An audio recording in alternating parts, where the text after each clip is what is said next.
presentation will be on the differences between American English and British English. I will discuss different terms that are used between the two languages. Then I will discuss the differences in spelling. And then I will discuss the idea of collective nouns and the grammar with the past simple and present perfect. For example, in American and British English, we have different terms to use for the same word. For example, we have here eraser and rubber. In American English, we would use the term eraser because that is what the object does, where in British English, they use the term rubber because that is the material it is made from. The next thing is we talk about food. We have fries and chips, or best known in American English, French fries, and chips in British English, which is okay, but if you go to chips and crisps, then you have to be careful what you're asking for, because in American English, the chips now is different than what it was in British English before. So if you're in Great Britain and you want to order some chips, be careful. You might not get what you asked for.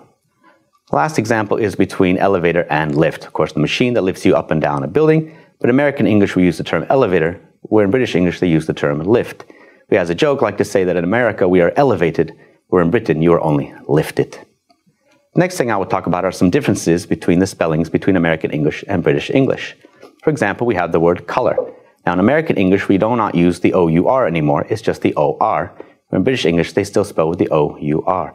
Another example would be even neighbor, which would be spelled B-O-R at the end, in British English, B-O-U-R.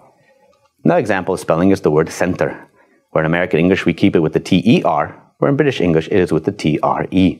Another example would be the word meter, where it's M-E-T-E-R in American English and M-E-T-R-E in British English. Another example we have is with the verb label. When you add an ending to the verb, usually you have to double the last consonant. So in American English, though, we do not, and we keep it with the L-E-D at the end, where in British English, they have the double L-E-D.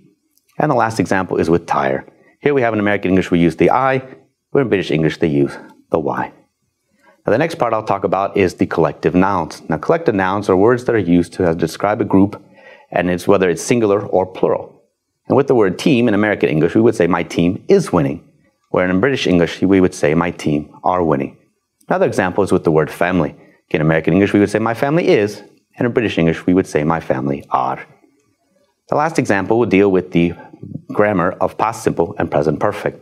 Now, learners of English know that the present perfect is used when we talk about something that happened in the past, but we don't say exactly when. But in past simple, we have to use the exactly when. But in American English, we don't use it as often.